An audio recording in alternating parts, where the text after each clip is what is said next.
We acknowledge the traditional custodians of the land on which we work, rest, and play, the Boonwurrung people of the Kulin Nation and the Kaurna people of the Adelaide Plains, and pay respect to elders past, present, and emerging. We also wish to extend that acknowledgement to the First Nation people of the lands in which you are listening from and any First Nation people here today. We're back, witches. Hello, my pretty. Oh, that was such an evil cackle. I know, we did it so well. We've broken tradition. So, We did. what up, witches? Welcome to Witchin and Bitchin, a podcast. I'm your host, Darren. And I'm Vicky. How are you all? I hope you've been doing really well. I hope so too, because it's been fucking 6 months. That's what I was thinking. I'm like, when I'm saying it, I'm like, I hope it's been a really great extended time. Yeah, because like legit, we last posted an episode, I think in March. It's now August. Late August. Late August. But we're going to pump this one straight out, so you should still be receiving it in August. So let's just start off with, where the fuck have we been? Yeah, well, to be honest, it's no great, awesome story. It's literally just life, kind of the mundane world just kind of got in the way, really, didn't it? Yeah. We've just got busy with work, family, home life, all of the things. And this sadly was kind of one of the things that got pushed to the wayside while we were trying to find our feet with getting back with everything. Which is ironic because in the last two episodes, one we were talking about getting our mojo back, and in that episode we specifically said how your spirituality gets pushed to the wayside. But then because this is obviously part of our spirituality, part of it, yeah, that also got pushed to the wayside. And then in the episode about feeling overwhelmed and over intellectualizing your craft and then getting in your head and stuff, and then we literally both got in our heads. We did, didn't we? We literally did probably exactly the opposite of what we were saying all of those episodes. In the end, we really did. I probably needed to go back and just listen to ourselves. Yeah. Just listen to them for us. It's like I give the best advice to everyone else. I just don't listen to it myself. But isn't that a fact of life? So often. Yeah. So often. Always. You give the best advice to all your friends and family, but then when it comes to you, you don't listen to it. It's no. Same thing as when you're reading tarot cards. The amount of times I think my cards are punking me and I like shuffle the cards and it comes out, I'm like, nah, fuck off. And I put it back in, shuffle again, the same card comes out. I'm like, no, come on. Shuffle it again and then again. And I'm like, okay. I was going to say, the tarot cards are just like, bitch, please, come on. I'm trying to give it to you. Oh, fuck, I've missed this. Yeah, me too. But in all honesty, like Vicky was just saying, life has gotten in the way. Like, obviously, I know I can't even think what we did since March, but I know, isn't that a lot so has funny? happened. A lot has happened because it's 6 months. But like legit for me, it's been hectic because, like, obviously since we reopened in October, I know that we're talking from March only, but from October things just kept going up and up and up and up and up with how busy I've become. Yeah, definitely. Yeah, because just in the mundane world, like managing 2 gyms, teaching at 4, that in itself is keeping me occupied 5 days a week. And then I've got 2 days to then cram life into. Mm-hmm. And for a while it was 6. Oh, it was 6. It's only become 5 recently. Yeah, you went from 5 to 6. Now you've gone back to 5 now. And it took a bit. Well, actually, now it's 4.5. Oh, yeah, technically. Yeah. Technically, I'm only working 4.5 days for the gym because I've been able to cut my Fridays in half. And I gave up my Saturday. So it's like, but that's the thing is like, it just, and every time we said, okay, we're going to record this Friday, but then that Friday something would happen. And then the weekend is just a write-off because we're both busy on weekends. And like, okay, so then we had to wait another week. But then the next week something would come up. And the next week something would come up. And then the next week, and you're like, fuck it, I'm not just going to book it anymore. We're just going to be spontaneous and we're just going to record one day. And then it never happened. Pretty much. That's kind of how it happened. And it was like literally like you would have something on and then the next time, I'd got something on, we got an appointment or whatever. We're doing the thing. And then, but then we put our foot down though. And we said, we're just going to do the thing. We're going to do the thing. Yeah. Yeah. We just need to do the thing. We have to schedule it in. We just need to get it done because we know. And firstly, thank you to all of our, I was going to say fans, not fans, all of our friends, witches, supporters, everyone out there, listeners. Like, because so many of you have reached out to us over the last 6 months. Are you guys okay? Is everything all right? Is the podcast continuing? Like, did something happen between you and Vicky? I had that question come up to me. Ask if something happened. Have a breakup? Yeah, did we have this massive melodramatic breakup? Sorry, guys, our lives aren't as exciting as you have all projected. No. It's actually quite boring.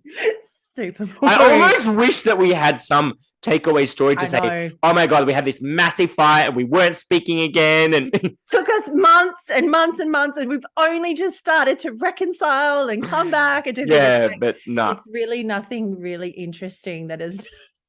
Like, I mean, a few of those Fridays, I just couldn't talk because literally I couldn't talk because I had wisdom teeth and other shit done to my mouth. Yeah. Not wisdom teeth, what I'm saying, root canals.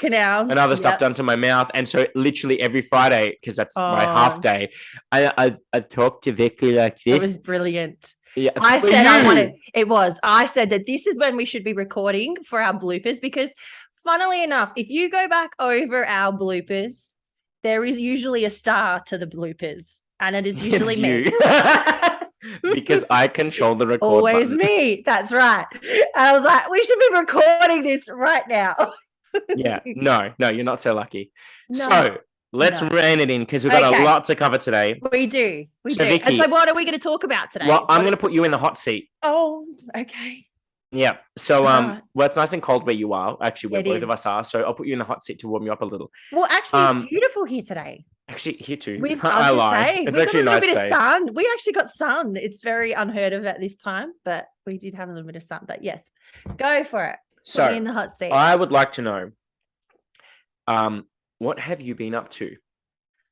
Well, aside from life, as in I'm talking specifically about like, you know, your witchcraft, your practice, all of that stuff, your spiritualism, all of that, whatever. What have you been up to? It's actually really interesting that while we've had this sort of time away from the podcast, I've actually been doing quite a lot, really. Isn't it kind of funny that like we haven't been recording or thinking that we don't necessarily have things to talk about because we've been busy, but it's actually been really good in a different way because I've been doing a lot more of my personal practice. And so there's a few different areas that I want to chat about, I think. Mm-hmm. So one of the things I have been doing is that I've been strengthening, I guess, my connection with the different spirits and things that I work with. That's been a really big thing. Spirits and things. You work with things. I know. They're going to I'm going to be in so much trouble now. I'm going to be in so much trouble. Attention, all things listening. All things. All things. Oh, my God. See, this is what happens when we don't record for a little while. My words don't work properly. And now I'm going to be in trouble for whatever amount of calling them things. So that's great. Great. You're welcome. All right. Thank you for pointing that out. So that now I'm going to be in even more trouble. But going back to, so one in particular that I have been in strengthening connection with has been Hecate. And you would be so proud of me. I got up at like 5 or 5:30 in the morning to join in on it's an annual event that's run by Sarita Dieste and the Covenant of Hecate, I think from memory, it's who it is. And it was originally started, I think it was 2010, and it was started to coincide with the launch of her book. And then she also produced a rite that she gave out freely for everybody to be able to do. So it's sort of like this worldwide kind of things that everybody's lighting flames for Hecate. And it's kind of just kept going and it's going. So I think I'm pretty sure it was 2010. So it's been about 12 years that it's been running. So I joined there was like a Zoom, an online one, and I joined that from all people all over the world. And with Sarita, she did the main part, and then each person, if they wanted to, came on and lit a flame and all the rest of it. So yes, so with the timing, it was like 5:30 in the morning and I got up. However, I didn't say, because thankfully it was nice. I was at my altar and I had the candles lit and all of that. So it was quite dark. Little do they know, it looked like I was in a really cool cloak, but I was actually in my hoodie.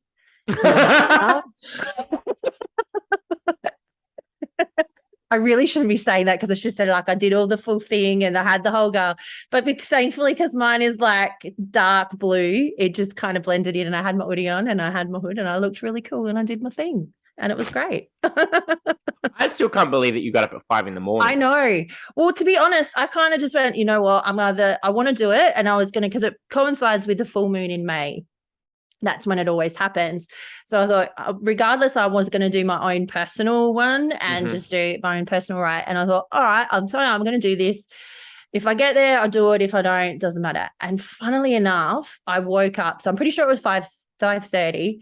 I woke up at about 5:10, just by myself, nothing, no alarm, anything. And I'm like, oh, okay, I'm going to go do this. And what a coincidence. What a coincidence. And off we go. I don't believe in coincidences, no, but you know what I mean. Neither do I. And you know me, I don't get up at 5. I reckon Hecate probably shoved She's you like, with her. dude, come on, let's get moving. Come on, let's do it. So we did. And it was really lovely. I joined in with that. And I joined then over that full moon period. I also then did it myself as well.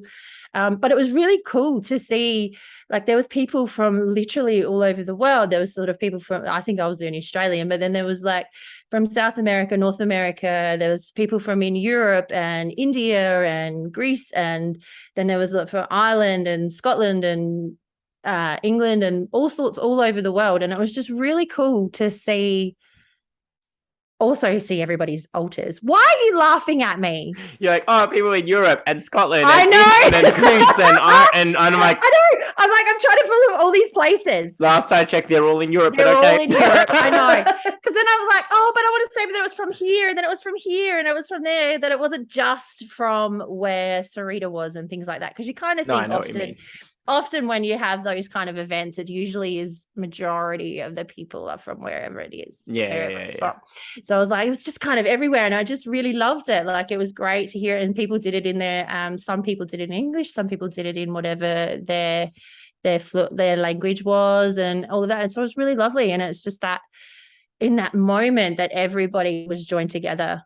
It's beautiful in that lighting and flame. And it was, it's just beautiful. So then that's something that I've kept going with, and I've brought that in a lot more, is that little bit of a devotional aspect, I think, to my practice, and to really strengthening those connections that I have with those that I work with. Because sometimes I'll be the first one to say it. I'll call myself out that, like, sometimes I'll be right in there. We'll be chatting all the time. We'll be doing the thing. And then sometimes I just kind of, stop for a little bit and not doing what I need to be doing. So that was what it was about. It was just mainly about really strengthening that connection. That's beautiful. So so I've been doing that, and I did it. I also did a Hecate feast. It was one of her feast days. So I've been trying to do a lot of more of those kind of things as well, and offerings, which has been great. That's awesome. I'm really enjoying it. Yes. And I've got but more. Wait, there's more. There's more. So I've also been doing a couple of courses and doing some trainings and just learning a little bit more, which has been really cool to be student and learning things. So one of them, which I was really, really excited about, is something that I've wanted to do for a really, really, really long time, is that I've been doing a training in learning a bit more about Seder or Saith, which is like the Northern European. I think it's often associated with Norse culture and things like that. So I've been loving doing that. That's been very exciting for me. So I've been getting right into all of that, and it's been really good because it's a lot of now you're going to laugh at me because it's trance work. It's a lot. I was going to try to do trance, but I can't say it. I think it's hilarious. I just can't do it. So so it's a lot of doing different aspects to that and different ways of getting into trance and using it, and also creating different tools and things as well. And it's just been, I love it. It's something that's just been really a part of my practice, and something that I've always really had a really deep affinity for a really long time, but I wanted to learn. I haven't had the chance to be able to learn from anybody. I did it again, didn't I? Oh my God. I didn't even notice until I talked to you. Full disclosure for anyone else listening, if you're from Australia, you would understand this reference. For some reason, Adelaide is a bunch of bogans that speak with the Queen's English. We totally are, because every other dance word, and plant and dance and trance. It's just that arts. Yeah, thing. it's just that sound. It's just that sound. It's arts, and I didn't even know trance, dance, plants. Yeah. Just by chance. Just by chance. Oh, I can't do it. It's like, and it was actually by chance that I found it too. Well, you know me, I don't believe in chances. No, I know. And it's super random because it came up in my Instagram newsfeed. Oh, I just realized that I'm saying now, speaking like you, and as soon as I said I don't believe in chances, I feel like I'm from Harry Potter. I know. I must admit there is like the accent sort of comes as well. Yeah. But wait, you are actually of British descent, are you not? I'm not technically. I live here. Oh my God, really? Yes, I do. I was born here, but yeah, my mum's your mum's British. Yeah, that's what I mean. You're British descent. Yeah. I am. But it's quite funny because she doesn't really speak with an accent except for just like a few words. Because like chance and plants. Chance and plants. I'm actually going to take a notice now. I'm like, do you talk that way? Because she was from Manchester, but she had a lot of trouble Manchester. with Manchester. Yeah. But my grandparents did. They had really strong accents. But when mum came out, she was young and she had a tough time at school because of it. So she really pushed her accent out and away. So it's interesting. But whenever I hear, it's so bizarre. Whenever I hear anything that's like the accent, it instantly I like mimic it, and I don't even know I'm doing it. $5 says Karen has an accent. She probably does, and you just don't hear it. And I know I digressed a little, but Chris says the same thing about my mum. I don't hear her accent. She has a very thick Eastern European accent. Yeah. I don't hear it.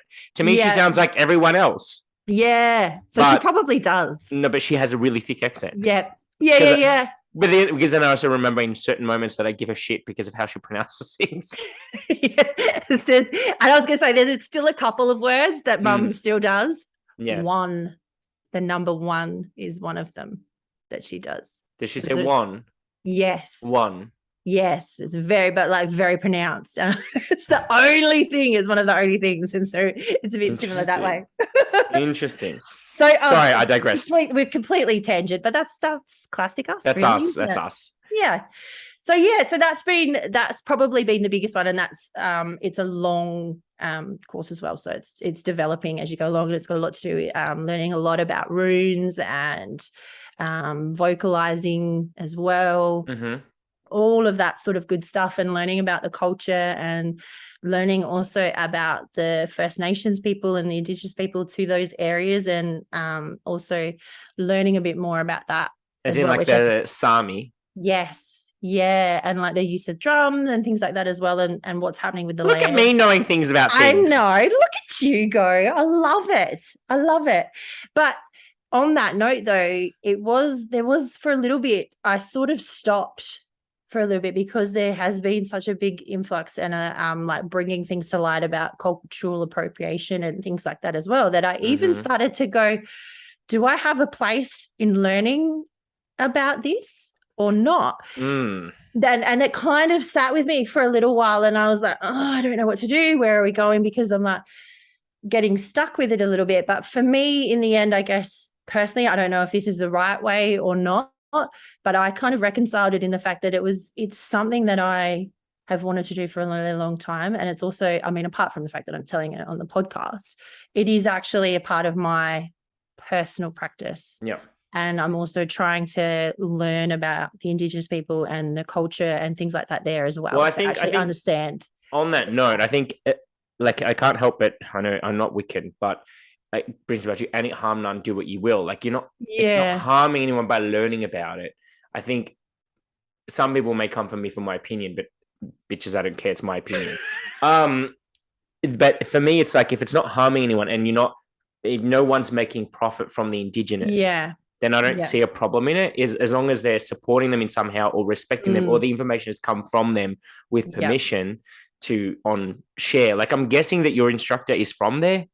Yeah, she's from there. It's like the first time it's been done in English. Well, to me, that to me ticks all the boxes to say that it's appreciation and that it's okay, because if she's from there and she's of that lineage, she's allowed to pass on that information. It's different when you go to some, I was going to say just any random white person's name on the internet that you find, and then you just pay them and selling some course, and it's just going to them, and they're not of any ancestral connection to the information they're giving. Yeah. To me, that's different. That's cultural appropriation. because you're ripping off another culture and making money from it. Whereas I think look, I think you're doing the right thing. Yeah, and that's it. But I thought it's an interesting point just to bring up, though, to start to think about, because we can start to swing a little bit from the two extremes now. The pendulum is swinging constantly, and to be honest, it does my fucking head in.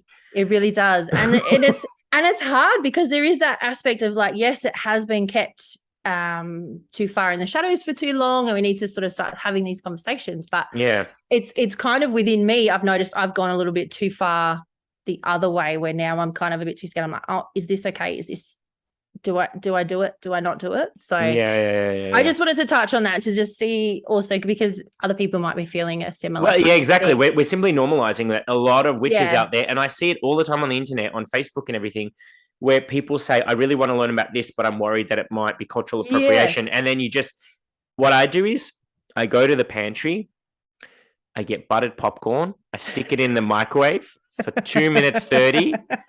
Once it's done, I put it in a bowl and I just start eating and I read the comments. No, I'm just joking. Correct. That is it. And that 2.5 minutes is all it takes to have a page full of comments. Yeah. And then I just scroll and I just sit there thinking, like, to be honest, none of them are helpful. No, they're just like arguing with each other and tearing each other down. And then the poor person who asked the question probably feels so shit about themselves. And I'm like, I think as spiritual practitioners, because let's be honest, I mean, okay, you can have secular witches, but you're still spiritualist in some degree because you believe in that the earth carries a spirit. You know what I mean? It's still spiritualist. Usually, often there's some form of like animism or something. Yeah, exactly. Kind of attached to it. Exactly. So I think as spiritual practitioners, we have a lot to learn still. Yeah, definitely. Especially, and I don't want to sound ageist, but especially the younger generation. Yeah. Witch talk and Witchagram and all of these things, Witch book, all three sources. Like social media it can be so powerful, but it's being used in the wrong way. Yes, definitely. It's just such a shame because we now have the ability to connect as one. We're no longer in isolation. We no longer have to be solitary. You can have a virtual coven from every corner of the globe. And think of how powerful we could be. Yes. Motherfuckers, we could take down the whole world. Yes, that's it. That's exactly I'm casting like a sailor today. Look at you go. Boom, boom, boom. I love it. Yeah. Anyway, sorry, I digress. But no. I think everything that you're doing is okay. Yeah. And that's kind of how I guess for myself personally that I started to reconcile it, that where it's coming from, where the information is coming from, what I'm using the information for, or the practices, etc. Yeah. To kind of go with that a little bit. And to be honest, it's just one of those things that it just resonates. Like everything that I'm learning, it's been really great in some of the things. I've had so many aha moments, and it's just little things that I was perhaps already doing and it was a part of it. And I've just gone, oh, that's right. So it's just kind of validated a few little things as well for me. Like, of course, I can't think of giving any examples at the moment, but I just know that that's been happening. But it is like lots of little things that way. And it's just been, I've loved it. That's awesome. Yeah. So you've been doing your Hecate devotional stuff. You've got your Seder. Yes. I'm sure there's more. There is. Let's go there. I've literally got lots of things on the go at the same time. So I've also been learning a bit more about traditional witchcraft. So that's more like British traditional witchcraft? No. So not British traditional witchcraft, which often is American traditional? Yes. So it's American traditional witchcraft, and traditional witchcraft in itself is actually a little bit more on the folkloric side of things. As in, are we talking like Appalachian, or are we talking? Yes, like a lot of that sort of side. Look of at me just pulling all the nuggets out. I know. So there's a lot of it probably stems a little bit as well through there's some people like Robert Cochrane and stuff like that, where it kind of branched. Here we go. And I'm branched out. Oh God, there it goes again. Plus I'm showing my age as well. I'm saying that sort of 20, 30 years ago or whatever, there really wasn't, like, Wicca was one of the big predominant, I guess, one of the most predominant out in public what it was. And so then it became this kind of split a little bit. That do you know actually what I think about the whole Wicca and British or traditional witchcraft or whatever? To me, it's just a lot of them have the same roots. It's just that Wicca had a better public relations team. They just had better marketing. They got their name out there quicker. They were the IBM of because who uses an IBM these days? No, I'm kidding. I'm not trashing on Wicca. I'm not trashing on Wicca, but like these days, there are so many types of witchcraft that back in the day, it was the only one you could do. It was Wicca or nothing. Yeah, that was really all the books that you could find. Yep. I mean, I'm not going to say that which is why I'm saying it's like the IBM of witchcraft. They were the ones to get out there quicker. Yes, and it was a little bit, for want of a better word, a little bit more, became a bit more mainstream, I guess. Yeah. So I don't want to diminish it in any way, shape, or form. No, we're not. And it was that kind of thing that became a little bit more in the public eye, I guess, and easily to see. And so that's where the kind of, it's split a little bit. So we're not talking about, it's not Wicca centric or anything like that. It's a lot more folkloric traditions and different aspects like that. So there's a whole other concept of like the witch mother and witch father. That's sort of the two predominant, but they're not necessarily consorts or anything like that, like they are in Wicca. Yeah. And there's a lot more. There's a lot of the devil within the traditional witchcraft as well, not the Christian version of the devil. Interesting, because do you know, I actually saw, I don't remember who it was. There's someone I follow on Facebook.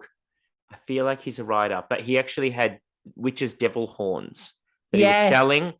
And I was like, because there were goat's horns that have been painted, and one is the red and whatever, and the other one was like white and whatever. And he was selling them to his Patreons and whatever. And I was like, the witch's devil. And because obviously I'm not from the US and I don't follow traditional witchcraft, I have no idea that we even had a devil in witchcraft. Yeah. So there definitely is. And it is still also British. There is sort of British versions and that of it as well. Mm-hmm. But yeah, at the moment it seems to be kind of pushing up a little bit more into mainstream, being a little bit more readily available, that it's more the American, the US sort of version of it. And so it's a lot of the use of the stang and different ways of looking. It's very animalistic. Not animalistic, that word, animism. Thank you. Animism.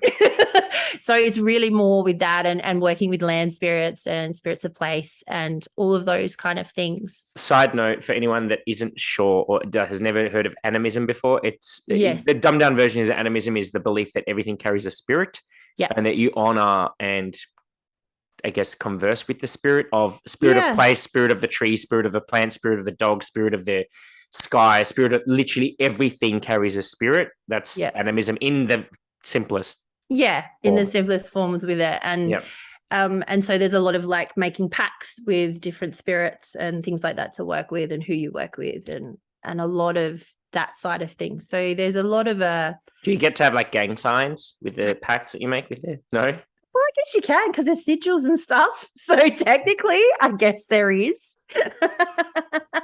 In my head, I literally just had you like sign up to some kind of herb posse.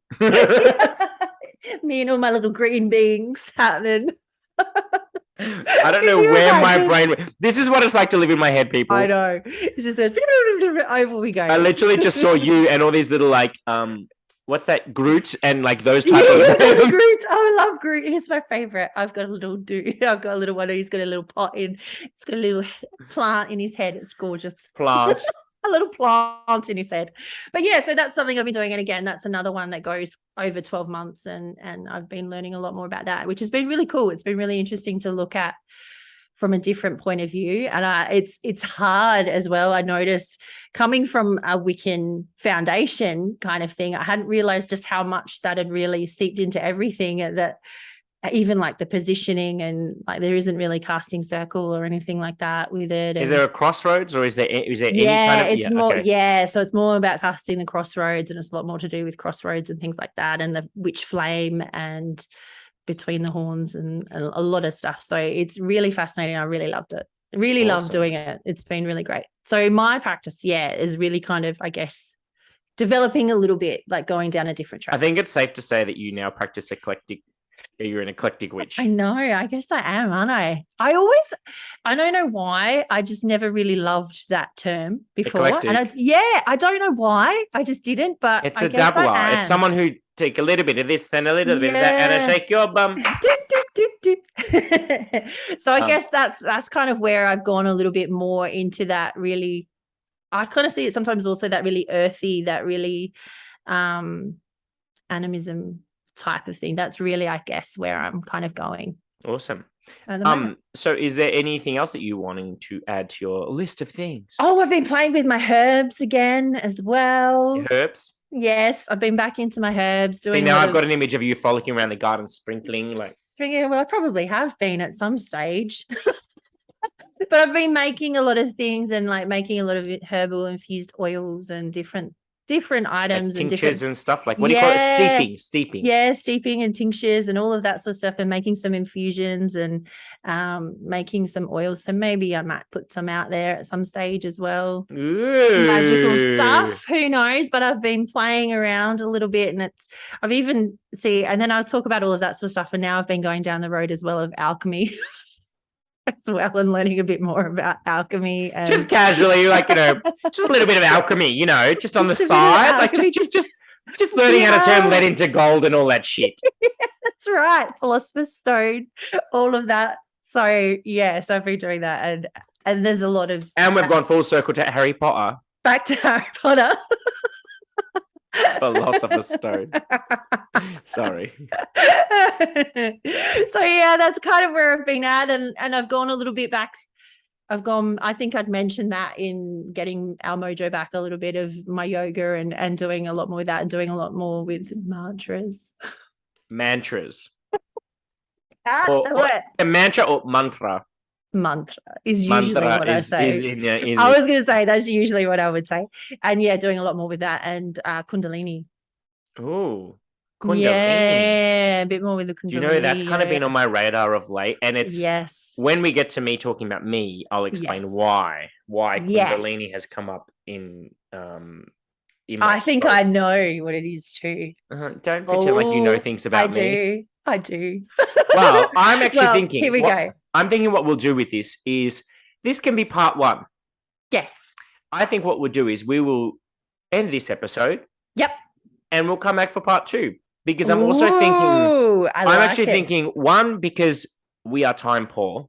Yes. And this way we can keep posting on a regular basis.